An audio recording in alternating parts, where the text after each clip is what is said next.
Здравейте, благословени светии на живия Господ Исус Христос! Вие сте със служение на вяра, истината има значение. С мен, пастор Калин Георгиев. Последния път говорихме за книгата Битие. Говорихме за въведението в нея, а днес директно скачаме в първата глава, първи стих надолу. Сега е момента да кажа, че желанието ми е да говорим върху първа и втора глава, защото първа и втора глава говорят за сътворението. Първата глава нахвърля много от нещата в сътворението, а втората глава се концентрира върху човека и дава малко повече подробности относно човешкия живот и как е направен малко по-подробно. Но се опасявам, както миналия път, че няма да имаме възможност да говорим и за двете глави. В такъв случай ще говорим само върху първата глава и следващия път ще говорим за втората глава. Искам да е достатъчно дълбоко, за да е разбираемо. Както предишния път, ще се опитам да не използвам сложни думи, ще се опитам и ще дам всичко от себе си и се моля на Господ да ми помогне. Не просто аз да дам всичко от себе си, но Той да постави думи в устата ми, думи, които да достигнат до всеки човек, за да може всеки един човек да разбере ясно, защото целта на посланието е човекът да бъде научен.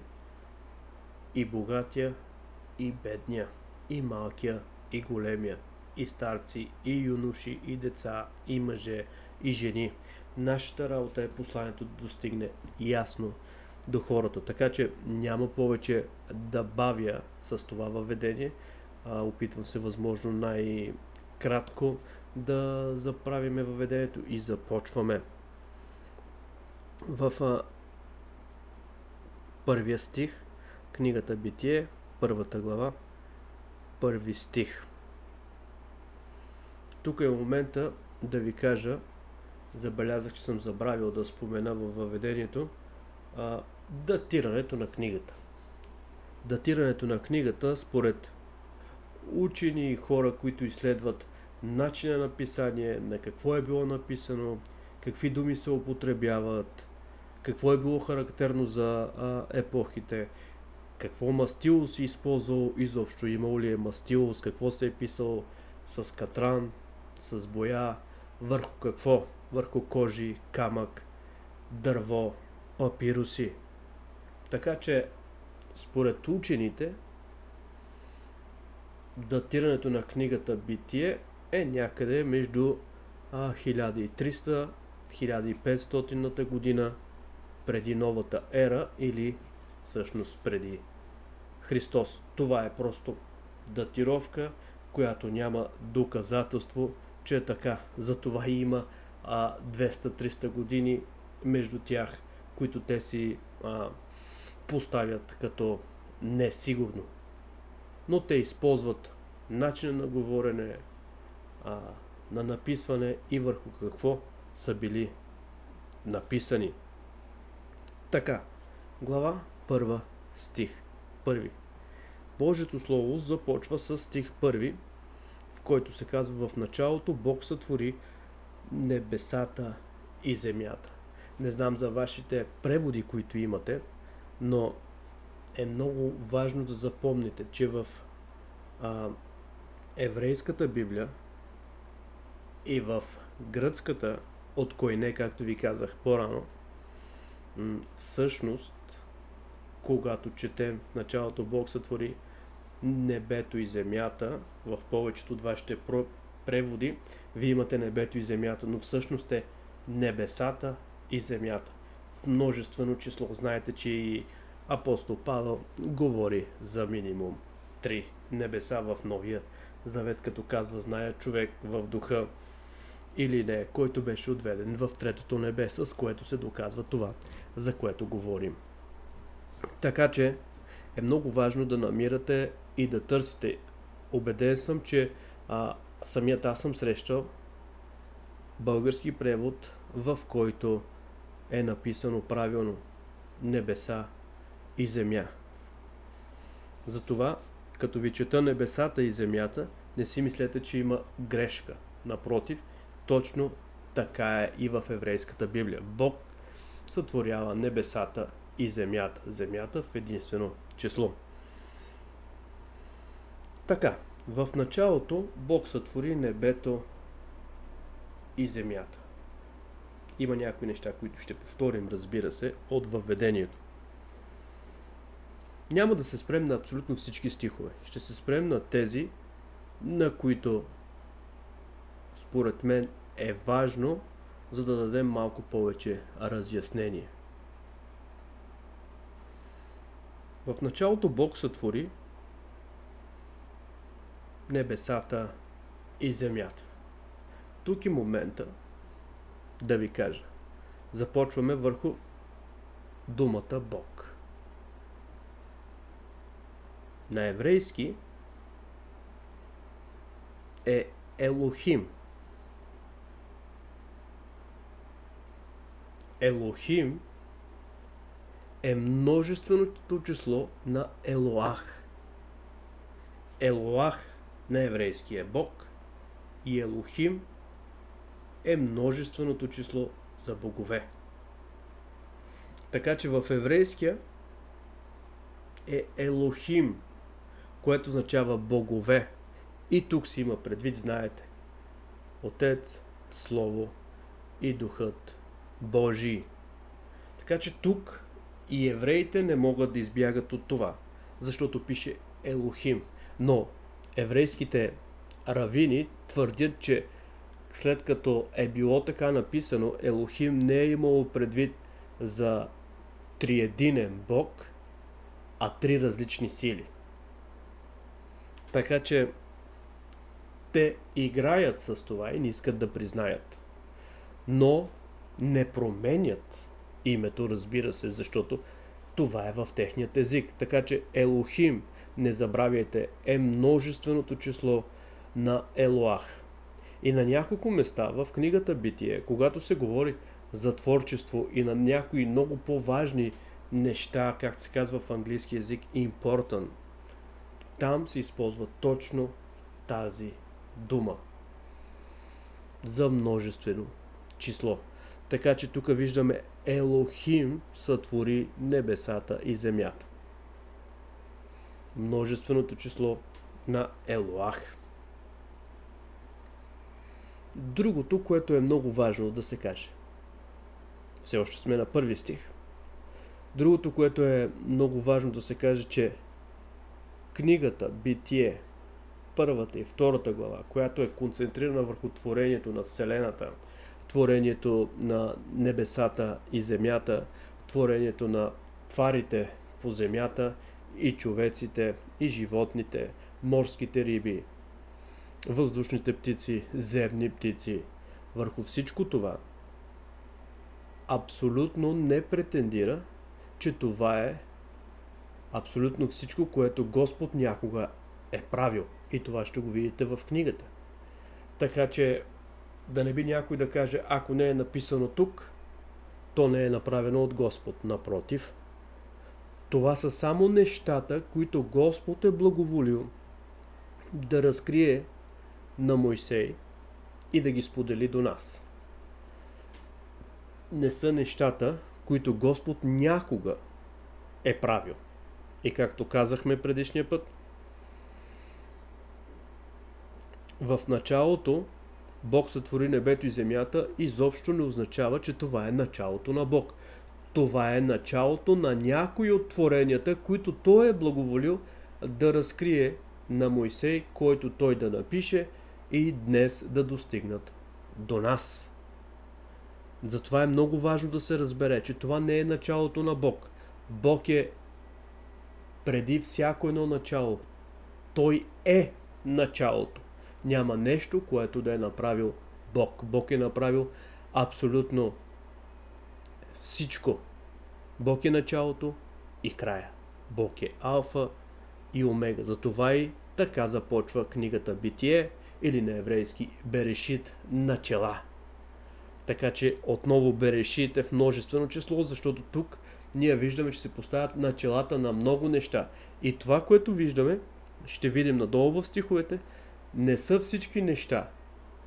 Не претендира книгата Битие, че тук са началата на всички неща, а само на тези, които са описани, защото само те са необходими ние да разберем. Не е необходимо да разберем каква е материята на въздуха, не е необходимо да разберем каква е материята на водата, по-късно вече ние знаеме, H2O и така нататък, всички тези молекули, всички тези неща, така че книгата Битие, първата глава и втората глава не говори подробно за всичко, което вие мислите. Просто говори за това, което е необходимо за човеците. Така че виждаме, в началото Бог сътвори небето и земята. Ето, виждате съвкупно. Небесата и земята, като се казва това се има в предвид и всичко, което е в тях. Съвкупно. И започваме и продължаваме с втори стих. Ще има подробности, разбира се. И другото нещо, което отново държа да подчертая, е, че цялата книга Битие, а и не само, Библията като цяло, не ни разкрива подробности живота на небесата, а ни разкрива живота на земята. Затова още във втори стих ние виждаме и ще видим, разбира се, че цялата концентрация на творението и това, което е написано, е това, което се случва на земята. Затова много хора се опитват да обяснят някои неща за небесата и извличайки или изсмуквайки някакви измислени учения и откъсвайки стихове от тук и от там, където някъде има намеци в Библията, просто един стих или два или няколко, и те се опитват да направят цяла доктрина или учение и започват да бъркат, защото всъщност книгата Библия говори за живота на земята и за Божието дело в човеците. Разбира се, че има рай, има и яд, но като дойде време ще говорим за тях. Така че втори стих казва: а земята беше пуста и неустроена. Виждате, че историята директно скача в това, което се е случвало на земята. И тъмнина, казва, покриваше бездната и Божия дух се носеше над водата. Ето ние виждаме, че започват малко по малко подробности. Земята беше пуста и неустроена. Някой ще каже: Бог ли е направил пуста и неустроена? Не, тук говорим за материята. Той създаде земя като самата материя земя. И ще има подробности как я е насадил, как я е обработил. Това е Божието дело. Той ни дава възможност да видим тези неща. Но другото, което ние виждаме тук, е, че Божия дух се носеше над водите. Има ли нещо, което забелязахте във втория стих? А земята беше каква? Неустроена и пуста. И тъмнина покриваше бездната. И Божия дух се носеше над водата. В еврейския превод е водите. Отново множествено число. Тук ние виждаме нещо много важно. Казва се, първи стих: Бог сътвори небето и земята, небесата и земята, а земята беше пуста и неустроена. И Божия дух се носеше над водите. Но има нещо тук. Какво виждаме друго? Направете проверка и погледнете. И тъмнина покриваше бездната. Ние не виждаме в първи и втори стих Бог да е сътворил тъмнината. За това ви говоря.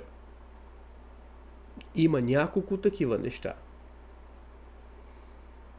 Бог не е сътворил тъмнината тук, не я показва. Но, ако погледнем Библията, ние ще видим, че Бог казва: аз творя тъмнина и светлина. Но тук няма подробности за тъмнината. Бог не желае да ни дава подробности за тъмнината. Ето за това е важно ние да стоим в това, което Бог ни е показал. Да не ровим там, където не ни е работа. Да гледаме само това, което Господ е решил да сподели с нас. Няма как някой от вас да обясни, или пък аз, или учените. Няма как, при все, че имат, би ги нарекал, жални опити жалки опити да обяснят материята на тъмнината или пък на светлината. Но има още нещо, което виждаме тук. Във втория стих. Ще спра само на стихове, които така са важни.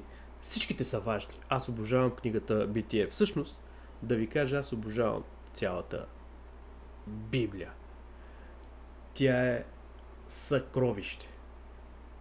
Невероятно съкровище, което когато го намериш и го разбереш, че там е историята на нашия Бог, който показва цялата си любов върху творението си и показва плана си за спасение на човеците, и ако ти повярваш в това, ще бъдеш спасен. Това е великата Божия мисъл. Виждаме и водите. Тук виждаме, че Божия дух се носеше над водите. Имаме тъмнина, имаме и вода, имаме и бездна. Може ли някой да каже, че Бог не е сътворил бездната, не е сътворил водата или тъмнината? Когато мога да ви докажа на стотици места как Бог има власт и над водата, и над бездната, и над тъмнината. Той има власт над всичко, което е сътворил. Той е сътворил абсолютно всичко. Няма някакво друго същество, което да ги е сътворил. А затова някои хора спорят, като казват: кой ги е сътворил тези неща? Като си мислят, че Господ не ги е сътворил. Просто тук не са описани. Ако е трябвало да се опише, ако е трябвало Божия човек Мойсей да опише всичките творения, цялата творческа сила на Бога, нямало да има книга, която да побере това нещо. И няма как да го прочетеш. Така че ние виждаме просто две глави, които се отделят за творението. И отново ще повторя този стих, защото е важен, разбира се. И земята беше неустроена и пуста, и тъмнина покриваше бездната, и Божия дух се носеше над водата. Затова отново казвам, имайте тези бележки, да знаете, че всъщност Бог е творец на абсолютно всичко. И Бог каза да бъде светлина. И стана светлина. Но да ви върна за малко във втори стих отново. Божия дух се носеше. Това отново показва Неговата сила, Неговото величие. Той всъщност е светлината, която осветява целия свят, както се казва и за самият Христос. Той се носеше, Божия дух не беше във водата, не беше в тъмнината, не беше в бездната, а той се носеше над тях. Той е силата, той е величието. Как се е носил? Чрез въздуха? Дали е имал криле? Това са спекулации. Ние не знаем, но той може всичко. Невъзможното за теб и за мен, за него е всичко възможно. Така че Божието Слово, Библията просто казва: Божия дух се носеше. Запомнете това. И Бог каза да бъде светлина, и стана светлина. Тук виждаме трети стих, че Бог каза да бъде светлина. Дали е знаел какво е светлина? Разбира се, самия той е светлината. Но ще видим, че всъщност светлината е извлечена от тъмнината. Нещо много важно. Някои хора, знаете ли, че има хора и учени, и други, които се заблуждават, като не следят текста. Не следят всъщност какво Бог е диктувал на Мойсей да пише. Има първо нещо, което Мойсей пише, като надхвърля грубо, и следващите стихове обясняват малко по-подробно. И следващ стих, който има друго творение, което се нахвърля малко по-грубо, и след това има стих, който обяснява малко по-подробно всичко това. И в хората, и има хора, които са заблудени, си мислят, че тук става въпрос за няколко творения, за няколко вида човеци, за няколко води, за няколко земи, за няколко неща, но не е така. Просто ако следят текста, ще разберат и няма да бъдат противници на Бога. Просто да стоят и ще видят. Във втората глава ще направим доказателство за това, което говоря сега. Просто трябва да достигнем до там. Ще се опитам да бъде по-бързо, защото гледам, че сме на 19-та минута, а все още сме в стиха за светлината. Трети стих. Продължаваме надолу в четвърти стих. И Бог видя, че светлината беше добро, и Бог раздели светлина от тъмнина. Как са били заедно, светлина и тъмнина? Ние не знаем. Ето това искам да ви кажа, много важно. Ако започнете да се ровите в това, и много хора се ровят и размишляват как са живяли заедно, как е било съвместно от тяхното съжителство, как може в присъствието на светлина да се вижда и тъмнината, как може в присъствието на тъмнината да се вижда и светлината. Ние не знаем това. Но тук се казва, че тя се раздели. Разделена една от друга. И сега ще разберем как е била разделена. 5 стих. Бог нарече светлината ден. Достигаме до ден и нощ. Ставате сутрин, излизате навънка, казвате ден, но всъщност Бог нарече светлината ден. И Бог нарече светлината ден, а тъмнината нарече нощ. И настана вечер, настана утро, ден първи. По този начин, когато ги раздели, започна да тече времето. Преди тях не можеше да тече времето. Това е времето, в което започва да тече. Сутрин, вечер, ден първи. Сутрин, вечер, ден втори. И Бог каза да бъде свод сред водите, който да разделя вода от вода. И Бог направи свода и раздели вода, която беше под свода, и водата, която беше над свода.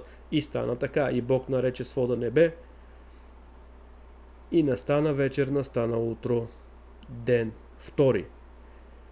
Ще предвижиме малко повече нещата, за да може да преминем през цялата глава и ще се върнем да ви разкажа някои подробности върху някои от стиховете. И Бог каза да се събере на едно място вода, която е под небето, за да се яви сушата. И стана така. Ето ти и подробности относно водата, която видяхме във втория стих. 8 стих казва, и Бог каза да се събере на едно място водата, която е под небето, за да се яви сушата. И стана така. Което, като се казва бездна и Бог се носеше, и Божия дух се носеше над водите, там нямаше земя. Всичко беше вода. Това казва Писанието. Но отначало ние четем, Бог сътвори небесата и земята. Това е нахвърлено, това е обобщително по-скоро, и след това намираме подробности как земята всъщност се явява, как е извлечена. И ние виждаме в 9 стих. Бог нареди водата да се оттегли и да се яви сушата, и стана така. И 10 стих казва следното. Бог нарече сушата земя, а събраната вода нарече морета. И Бог видя, че беше добро. Ето това е нещо много, много важно. Когато се оттегли водата, се яви сушата, а сушата се нарече земя. Стих 11. Бог каза да порасне от земята крехка трева, семеносна и плодоносно дърво, което да ражда плод според вида си, чието семе да е в него на земята, и стана така. Можеше ли Господ просто да каже, нека има семена, нека има дървета? Подробностите, които се дават, е, че когато се оттегли водата, се явява сушата, и тази суша, която се нарича твърд в друг превод, земя в нашият. Яви се земята. Когато се яви земята, тогава вече можеш да започнеш да я обработваш. Не можеш да съдиш, когато е водата отгоре. Тук има подробности, които се показват в този ред на мисли, за да може да стане малко по-ясно. Ще се върнем по-късно на много от стиховете. Четохме 11, всъщност Битие, първата глава е 31 стиха. Сега сме на стих 12.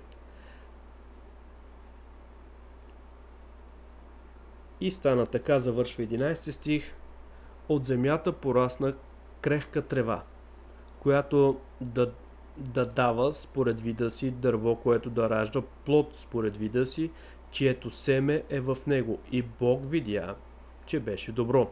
И стана така. И стана вечер, и стана утро, ден трети. Стих 14. И Бог каза, да има светила на небесния свод, за да разделя деня от нощта, Нека служат за знаци, за показване на времената, дните и годините, и да бъдат за светила на небесния свод, за да осветяват земята, и стана така. Тук става въпрос за слънцето и луната. Светлината, която виждаме по-рано, е съвсем различна от светлината на слънцето и луната. И Бог създаде двете големи светила, по-голямото светило, за да владее деня, а по-малкото светило, за да владее нощта. Създаде и звездите. И Бог постави на небесния свод, ги постави на небесния свод, за да осветяват земята, да владеят деня и нощта, да разделят светлина от тъмнина. И Бог видя, че беше добро. И настана вечер, настана утро, ден четвърти.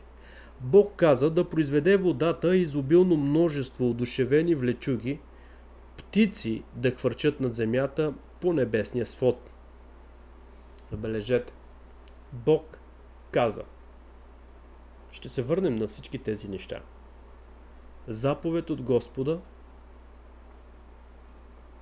за произвеждане, и земята слушаше, и водата слушаше. Когато Бог заповяда на водата, тя започна да произвежда. Когато Бог заповяда на земята, тя започна да произвежда. И 21 стих: и Бог създаде големите морски чудовища, всяко одушевено същество, което се движи и които водата произведе, изобилно според видовете им, и всяка крилата птица според вида й. И Бог видя, че това беше добро. И Бог ги благослови и каза: плодете се, размножавайте се, напълнете водите в моретата, нека се размножават и птиците по земята. И настана вечер, настана утро, ден пети. И Бог каза да произведе земята одушевени животни според видовете им, добитък, влечуги, земни зверове според видовете им, и стана така. Бог каза да произведе земята. И вижте, когато Бог каза да произведе земята, това не е просто производство на земята. Земята чрез Божия сила прави това. Бог прави това чрез земята. И ще го видите в следващия стих, както го видяхте и по-рано с морските чудовища. Когато първо той каза: нека морето да произведе, и след това се казва: и Бог произведе морските чудовища и всичко, което е в морето. Защото тук се набляга от какво са направени. И Бог създаде земните зверове според видовете им, добитъка според видовете им, според видовето му, и всичко, което пълзи по земята според видовето му, и Бог видя, че това беше добро. Бог каза да създадем, 26 стих, Бог каза да създадем човека по нашия образ, по нашето подобие, и нека владее над морските риби, над небесните птици, над добитъка, над цялата земя и над всяко животно, което пълзи по земята. И Бог, вижте, първо Бог каза, и има малко подробности. Бог създаде човека по своя образ, по Божия образ го създаде, мъж и жена ги създаде. Във втората глава ще видим всъщност как ги е създал, от какво точно ги е създал и как ги е направил живи същества. Подробности, разбира се. И Бог ги благослови, 28 стих, и Бог им каза: плодете си и се размножавайте, напълнете земята и я покорете, бъдете господари над морските риби, над въздушните птици и над всяко живо същество, което се движи по земята. Бог каза: вижте, давам ви всяка семеносна трева, която е по лицето на цялата земя, и всяко дърво, което има в себе си плод на семеносно дърво. Те ще ви бъдат за храна. А на всички земни зверове, на всички въздушни птици, на всичко, което пълзи по земята, в което има живот, давам всяка зелена трева за храна. И стана така. И Бог видя всичко, което сътвори, и ето беше твърде добро. И настана вечер, настана утро, ден 6. Така завършва Битие, първата глава, в 31 стих. Сега, защо прочетох по-набързо няколко неща? Не можем да спрем на абсолютно всичко. Не можем, защото нямаме толкова много време и хората няма да искат да слушат толкова много.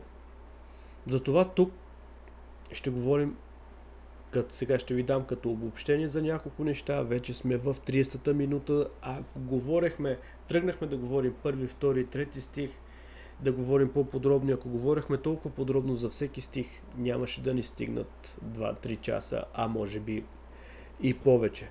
Така че това означава, че вие, ако искате още по-подробно, можете да потърсите по-подробни коментари, но аз искам просто да ви дам основните неща. Какво видяхме тук? Ние не видяхме как Бог сътворява тъмнината. Ние не видяхме как Бог твори водата. Ние не видяхме как Бог твори бездната. Но в момента, в който се появи земята, казва, че тя беше пуста и неустроена. Но какво е това, върху което набляга Господ, давайки свидетелство, давайки информация на Мойсей? Тук съм нахвърлял някои неща, които искам да споделя с вас. Написал съм ги, вие можете да си ги извлечете и да си ги потърсите и да проверите всичко това, което ще споделя с вас. За да направите това с Божията воля, разбира се, трябва да се въоръжите с време, с търпение и да се молите, разбира се. И да следите текста, да пишете, да следите текста, да задавате въпроси.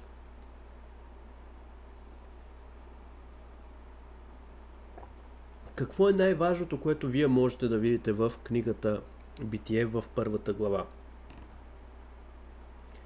В 1 глава вие можете да видите и Бог видя. Нали така?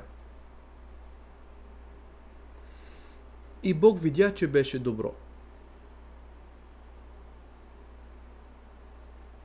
Какво ви говори това? Колко пъти вие можете да видите и Бог видя, че беше добро? Какво иска да ни покаже това?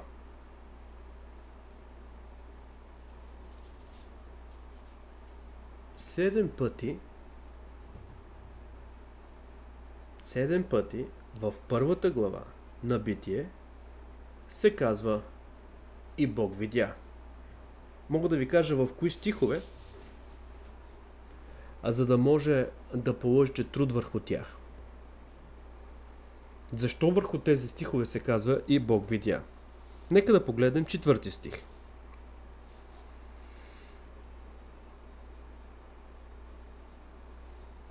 Четвърти стих казва: и Бог видя, че светлината беше добро, и Бог раздели светлина от тъмнина.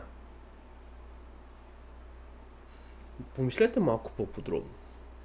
Когато вие четете Битие и виждате всичко това, и четете и Бог видя, и Бог видя, и Бог видя, и Бог видя, т.е. няма нищо, което Господ да е нарекал добро, преди да го е видял, преди да го е проверил. Всъщност това е.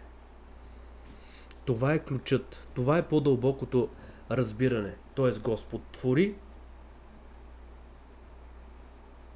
и проверява.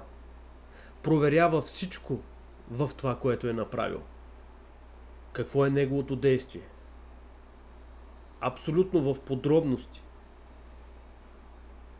Светлината, ако е много близка, дали ще повреди нещо, ако е много далече. Така че когато той прави светлината, вижда, че е добро, т.е. имаме проверка.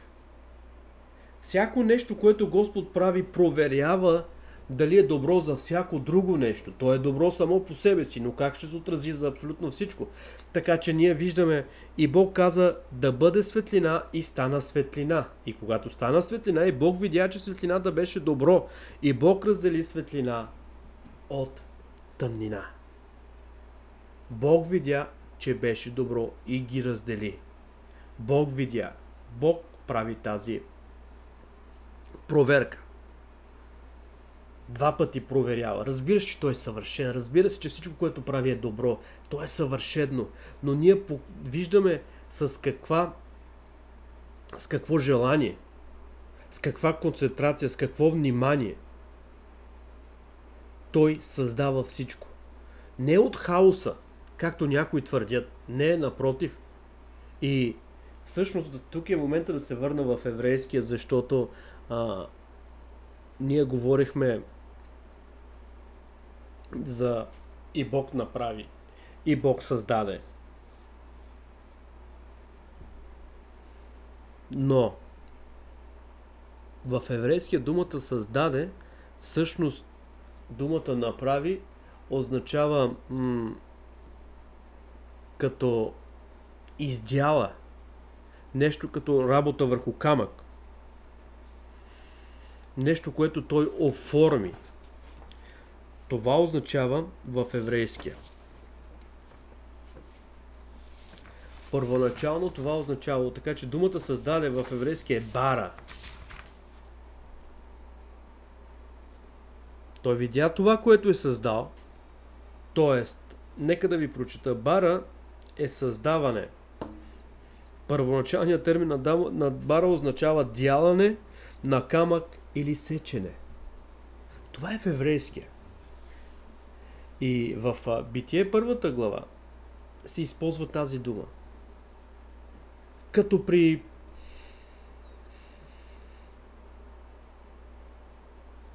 Исаия, който говори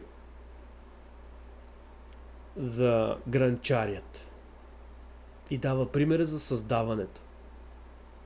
Там също има неправилно тълкование, защото всъщност се казва, ясно се казва, че това, което прави Господ и вижда, че не се получава нещо, не е както трябва, той го прави отново и отново, докато не се получи. И ние виждаме тук в Битие тази дума, която се използва същата при Исаия. Бара. Така че това, което Бог е издялал, направил със собствените си ръце, със собствената си сила, всичко е направил Господ.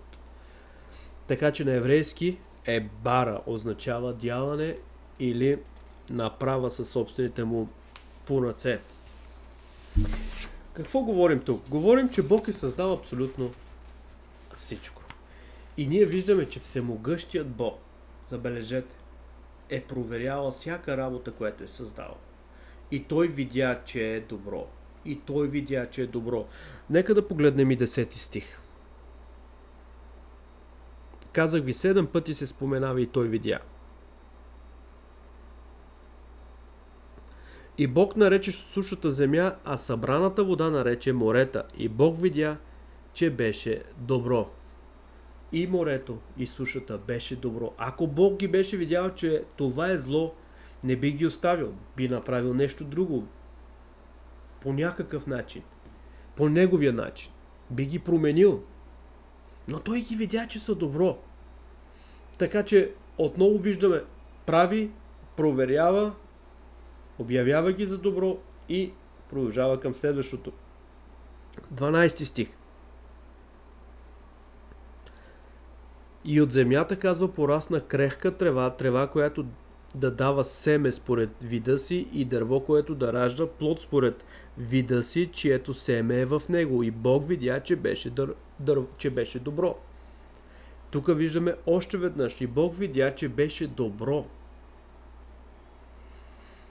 Преди Бог да провери, че всичко е добро, той не допуска да завършва този ден за творение. Той се занимава с това. Видя, че е добро, т.е. семенесното дърво, да дава плод, да храни животните. Това е добро. Добра е храната. Той е проверил абсолютно всичко. Добро е. И тогава вижте как завършва този 12 стих. И Бог видя, че беше добро. И веднага започва 13 стих. И настана вечер, настана утро, ден. Трети. Преди Бог да ги е видял, той не свършва работата си. Вижда ги, че са добро, тогава ги обявява за завършени и започва следващия ден. Така че, нека ще ви дам още един стих, 18 стих. Искам да ви дам 7-те и Бог видя.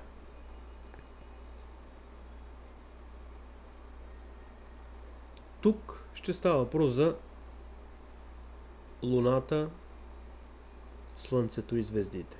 И Бог ги постави на небесния свод, за да осветяват земята, да владеят деня и нощта и да разделят светлина от тъмнина. И Бог видя, че беше добро.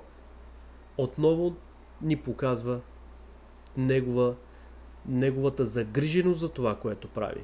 Не е просто направено. Учените казват, големия взрив и всичко се е родило. Тоест те твърдят, че всяко нещо се е родило от нищо. Не е вярно. Напротив, Бог, който е всичко, е направил всичко от нищо. Това е истината. И тук виждам отново, че следващо се казва настана утро, настана вечер, ден четвърти. Без проверката на Бог и обявяването за добро не отива на следващия ден. 21 стих.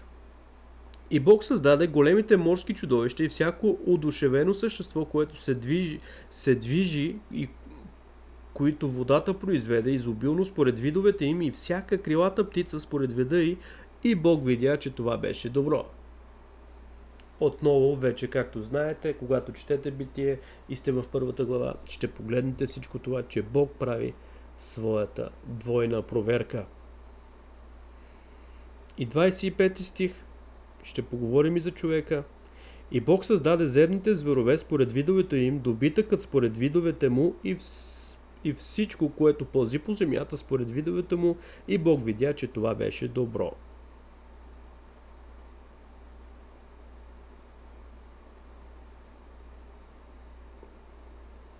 Шест пъти до тук Бог проверява работата си. Дали Бог ще провери работата си с човека?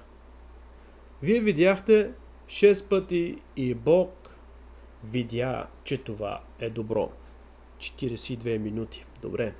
И Бог видя, че това е добро. Не знам дали ще имам време, но не е свършила тази глава. Аз просто ви прочетох някои неща и след това се връщаме малко по малко, за да ви дам няколко ключа, защото искам вие да четете по-надълбоко, да мислите по-надълбоко. Не просто да прочетете 31 стиха за първата глава и да кажете, това е творението и всичко свършва. Не. Така че ние видяхме,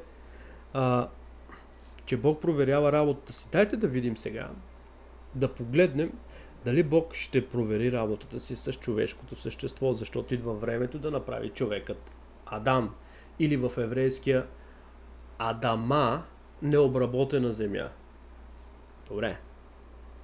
И Бог каза, 26 стих, вижте, и Бог каза да създадем човека по нашия образ, по нашето подобие, и нека владее над морските риби, над небесните птици, над добитъка и над цялата земя и над всяко животно, което пълзи по земята. И Бог създаде човека по своя образ, по Божият образ го създаде, мъж и жена ги създаде. Тук не виждаме нищо да се казва, нали? Относно и Бог видя, че е добро. Тук е момента да ви кажа за споровете на учените относно стана вечер, стана утро, ден първи, или стана утро, стана вечер, ден първи. Учени и много философи и хора спорят дали това са астрономически часове, дали това са часовете 24 часа, звездни часове, слънчевата система, в която ние живеем. Дали това са дни от 24 часа, в които ние живеем, или са били различни дни. Дали наистина за 6 дни е създаден света и на седмия Бог си е починал, или това са векове, стотици, милиарди години. Ще ви кажа аз в какво вярвам. Аз вярвам в написаната книга Библия. И ако тук се казва стана вечер, стана утро, ден втори, стана вечер, стана утро, ден трети, и ако се казва в Библията, че Бог за 6 дни направи всичко за мен са 6 дни. Аз не искам да философствам повече върху това и да ровя там, където не разбирам. Няма да имам абсолютно никаква полза от това. Другото нещо, което ние виждаме, Бог каза да създадем човека. Отново се връщаме в името Елохим, Елоах. Елохим, запомнете го, много важно, потърсете го в еврейската Библия, ще го намерите. Елохим. Много хора днес твърдят Йешуа, говорят, извличайки еврейските имена, но не искат да казват постоянно Елохим или Елоах. Също, между другото, мога да ви кажа, че Тома, когато вижда Господ Исус Христос, който се явява след разпъването си в Новия Завет, се явява след разпъването си на учениците си при затворена врата, както казва Писанието, и Господ го подканва: ела, пипни, докосни, пъхни пръстите си в раните ми и не бъди невярващ, а бъди вярващ. Тома казва: Господ мой, Бог мой. По-късно ще говорим, може би ще отделим цяло служение да говорим за Елоах, Елохим, Адонай, Яхве. Може би ще трябва да направим това, защото по-късно евреите използват Елохим, Господ Бог. Така че думата, която използва Тома, е абсолютно същата като Елохим, Господ Бог. Всемогъщият Бог, Господ Бог. Както се използва тук в Битие. Така че ние виждаме тук. Бог каза да създадем човека. Да го създадем. Не да го създам. Бог, когато създаваше рибите, каза на водата да произведе риби. Когато Бог създаваше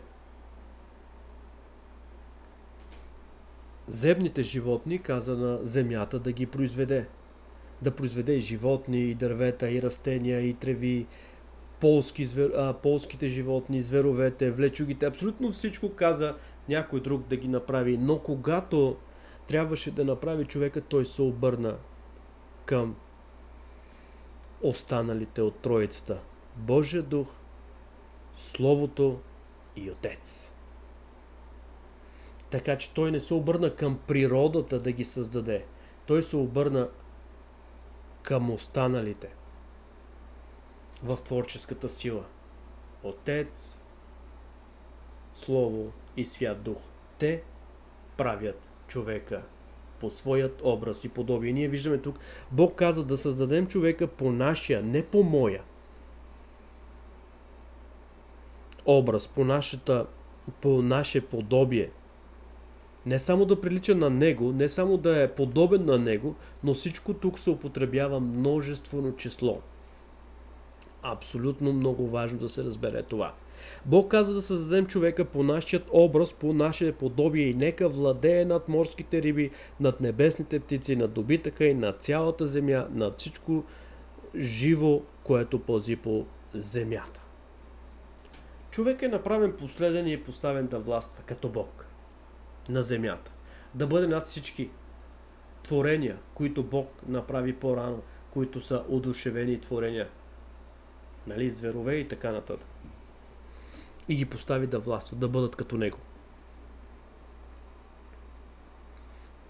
И първо е предложението, и в 27 стих ние виждаме, че предложението е прието, разбира се, защото Троицата, триединия Бог, те са в съгласие, те са в вечния завет от вечността, който ние не виждаме тук, но ние знаеме, защото няма послание в Библията и стих, който да намеква, че те имат спор помежду си. Те винаги са в съгласие. Прощавайте. И Бог създаде човека, веднага следващия стих 27. И Бог създаде човека по своя образ, по Божия образ го създаде, мъж и жена ги създаде. От тук веднага виждаме отново и Бог създаде. Първо е предложението да го създадем, да го направим по нашия в множествено число и тук се дава единствено число, защото те са 3 и са 1. И сега, и Бог ги благослови, и Бог им каза: плодете се, размножавайте се, напълнете земята и я покорете, бъдете господари над морските риби, над въздушните птици, над всяко живо същество, което се движи по земята. Бог каза: вижте, давам ви всяка семеносна трева, която е по лицето на цялата земя, и всяко дърво, което има в себе си плод на семеносно дърво, те ще ви бъдат за храна. Четем 30 стих.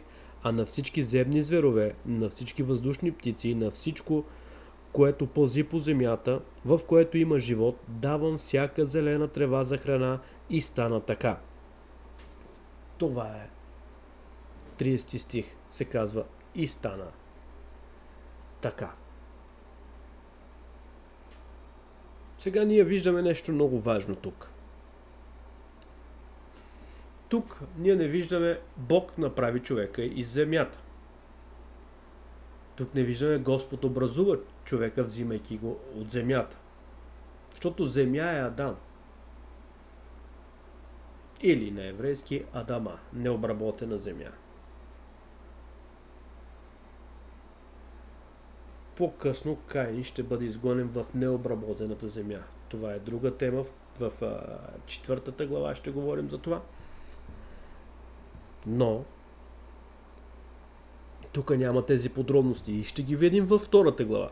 Как е взет, как е направен и къде е поставен. Много хора си мислят, че между 1 и 2 глава има различни видове човеци. Че човеците в 1 глава са други човеци, но човеците във 2 глава са Адам и Ева. Това не е вярно.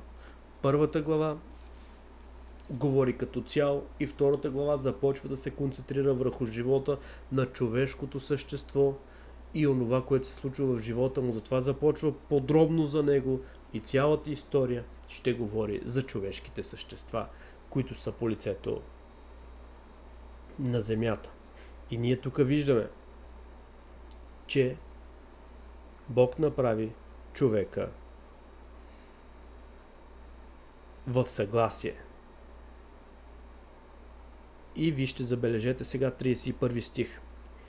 И Бог видя, както говорихме, защото все още сме на 7 пъти, в които Бог е видял, че е добро. Той проверява работата си. Това е много важно да го видите. 31 стих, той завършва главата. И Бог видя всичко, което сътвори. И ето беше твърде добро. И настана вечер, настана утро, ден 6. Без да е обявено за добро. Бог не спира. Ако е добро, тогава спира и започва да работи с нещо друго. Но какво друго може да ви направи впечатление тук? Видеото става дълго, може би ще го разделим на 2. Ще видим какво друго тук трябва да ни направи впечатление. 6 пъти е споменато и Бог видя и беше добро. И Бог видя, че беше добро. И Бог видя, че беше добро. И сега, всичко преди човека беше добро. Всичките 6 пъти беше добро. Но когато Бог направи човека, триединният Бог направи човека, даде всичко от себе си, направи го съвършено добро. Без абсолютно никакъв недостатък. Цялата си творческа сила. И той направи човека. И след това се казва и Бог видя. И тук вече не казва просто добро. Забележете, тук казва твърде добро. Вижте последния стих. И Бог видя всичко, което сътвори, и ето беше твърде добро, и настана вечер, настана утро, ден 6. Тоест всичко, което беше сътворено преди човека, беше добро, но с човека в него сега вече е твърде добро. Тоест цялата работа е завършена. Всичко е направено твърде добро. Няма нещо, в което Господ да е сгрешил. Това доказва, че Бог проверява работата си. Запомнете това. Бог няма да премине просто така на нещата. И днес, ако прави нещо Господ, не си мислете, че Господ е безотговорен. Затова е много важно, когато се научите от основните неща, и започнете да четете Библията правилно, да се задавате правилно въпросите, няма да объркате Бог с някои други богове, с някои други учения. Това само ни показва, че Бог проверява собствената си работа и действия много внимателно и чак тогава ги определя за добри. Чак тогава ги определя за добри. Защото имаме признание в текста в Библията, в който Бог казва: аз творя добро, творя и зло, творя светлина, творя и тъмнина. Така че Бог не прави нещо и да го нарича добро, ако то не е добро. Това само ни показва Господ колко е внимателен към това, което прави. Искам да ви покажа още нещо, върху което Господ прия моето внимание. Говорихме, че видяхме 7 пъти, че Бог е видял. Той е проверил. Той проверява всичко, което вижда. Минимум, аз ги преброих, направих своето изследване, така че в първата глава на Битие, от 1 до 31 стих, 11 пъти се повтаря и Бог каза. Някой ще казва: защо не е цялата тази суха информация? Не, това не е суха информация. Трябва да разбереш, ако нещо се повтаря толкова пъти, да се зададеш въпроса: защо се повтаря толкова пъти? Защо 7 пъти Бог видя и обяви добро? Защо 7 пъти? И като тук е момента, като казах 7 пъти, да ви дам информация, че книгата Битие, както говорихме по-рано, еврейското име какво беше? Спомните ли си какво беше еврейското име на книгата Битие? Берешит, нали така?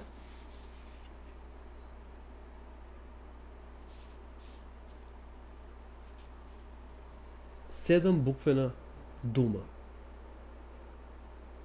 Така започва. 7 буквена дума.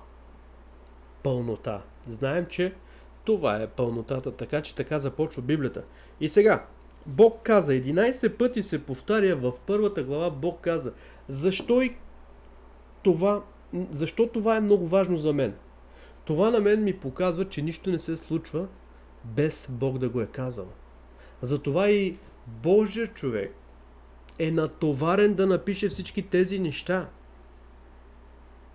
Бог каза. Думата каза. Бог каза. Всичко, което е направено тук, всичко, което е описано, просто не е направено така, не е дошло от някъде. Това е за да докаже, че Бог направи всичко това. Бог каза и стана. Бог каза и стана. Като примерно 3 стих. Вижте 3 стих. И Бог каза да бъде светлина и стана светлина. 3 стих. 6 стих. И Бог каза да бъде свод сред водите. И стана. 9 стих. Почти през 3 стиха, през 2 стиха. И Бог каза да се събере на едно място. Водата. Може да погледнем 11 стих. И Бог каза да прорасне от земята крехка трева. Всички тези стихове имам ги записани, направил съм си труда, направил съм това изследване. Това само ни доказва, че всичко става само тогава, когато Господ го е казал. Нищо извън Него. Той е съвършеният. Нищо не става без Той да го е казал. Нищо не става без Божието знание. И тук още в първата глава на книгата Битие, още в първата книга от Библията, ясно се доказва Божият суверенитет. Затова е много важно да започнеш основата с книгата Битие, за да разбереш всичко това. Бог каза, Бог видя, Бог направи, Бог заповяда, Бог благослови, Бог сътвори. Всичко това направи Бог.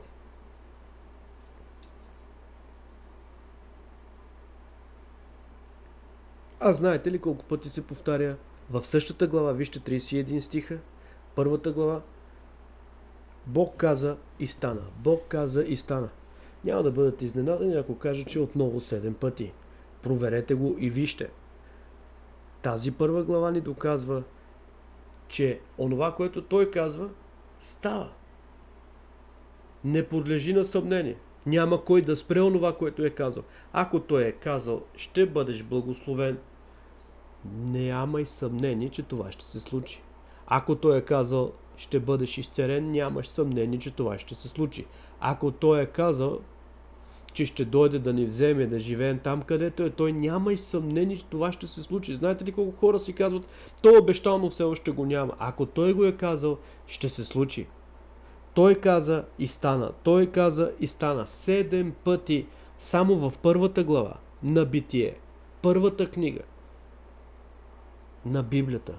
Той каза и стана. Това само показва неговата сила, неговото творчество, неговото всемогъщество, неговото величие, неговият суверенитет. Той е неограничен. Той е трансцендентен и иманентен. Той е тук и сега, навсякъде, по всяко време и той може да прави абсолютно всичко и никой не може да оспори онова, което прави. Така че видяхме 7 пъти и Бог видя, че беше добро и го обяви за добро. Видяхме 7 пъти и Бог каза, проверете го. Не искам да ви давам абсолютно всичко, но вижте го. Задавайте си въпроси. И имаме 11 пъти и Бог каза. И това е само в тази глава. Но има и нещо друго, което искам да ви кажа, с което приключвам. 1 час. Добре. Опитвам се, но не може просто така. И това не е просто и не е най-подробното. Абсолютно дори не се брои за подробно, ако почнем да говорим толкова много. Но искам да ви кажа, че 31 стиха, първа глава, 31 стиха и в 31 стиха се споменава думата Бог 31 пъти. Знаете ли как се прави тема? Тук ще бъда много кратък. Как се прави тема и как се извлича главната тема от определен пасаж, когато правиш проповед. Когато събереш това, което се говори най-много, това, което се повтаря най-много, върху това, което се набляга най-много. И ние имаме 31 пъти думата Бог. Значи цялото нещо, върху което трябва да говориш, е да наблегнеш върху Бог. Имаме 7 пъти Бог каза, имаме 11 пъти Бог каза, имаме 7 пъти Бог каза и стана, имаме 7 пъти Бог видя, че е добро. Всичко това е само в първата глава. И когато слушате проповеди, забележете това. Когато слушате проповедници, които изсмукват проповеди от пръстите си с цел манипулация,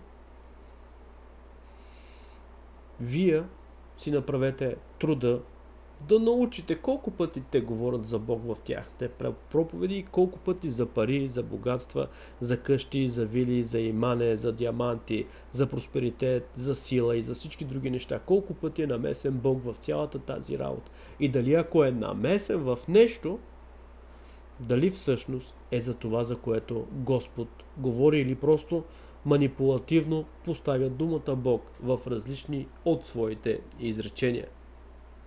Бог да ви благослови и Бог да бъде с вас. Това беше първата глава. Не твърдя, че е била най-подробна, но знам, че на някои хора ще им бъде интересно да чуят. Следващия път скачаме във втората глава и ще говорим за това как е направен човека. Имам още малко за творението и втората глава и след това отиваме, разбира се, трета глава, където е Едемската градина, грехопадението, змията, първия грях и изгонването от градината.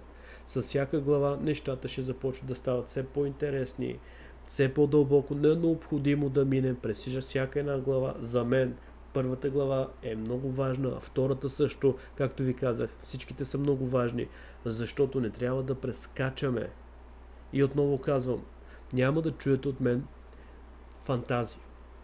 Само стиховете, само Библията, както се казва на латински, сола скриптура, само Библията тълкува Библията.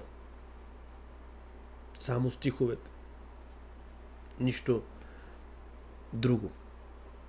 Бог да бъде с вас. Бог да ви благослови. Стойте твърди и непоколебими. Тези, които се спускат заедно с мен в изследване на Библията, бъдете готови. Четете, задавайте въпроси. Ако вие започнете да правите това сами, това ще е най-голямата радост за мен, защото наблюдавам хората в живота им. Просто са спрели да четат Библията и да си задават въпросите. Някой си казва, откъде е всичко това? За да ви извлека всички тези неща. Има молитви, има време, което се прекарва с Библията, задаване на въпроси, изследване и прочитане. Може би вие сте прочели много пъти Битие или първата глава, или дори не се спирате на нея и не си задавате тези въпроси. Така че вие също може да полагате труд и да извлечете много неща. Това е като да копате злато. За мен четенето на дълбоко в Божието Слово е повече от злато и диаманти. Това е копане в духовната атмосфера. Четем, обучаваме се и следим онова, което Господ казва. Бог ни въоръжава, екипирани. И от тук аз разбирам нещо много важно. Бог проверява всичко.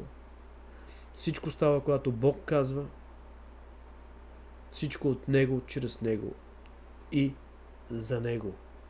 Нищо не може да успори онова, което е казал.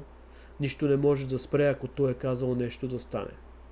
Така че, благословен да бъде Господ Бог, който управлява, който вижда всичко, който е същият вчера, днес, утре и до вечните векове, у когото няма сянка на промяна. Това е същият Бог, за който говорим, който е създал всичко, същият Бог, който ни изкупи и същият Бог, който ще дойде да ни вземе. Вие бяхте със служение на вяра.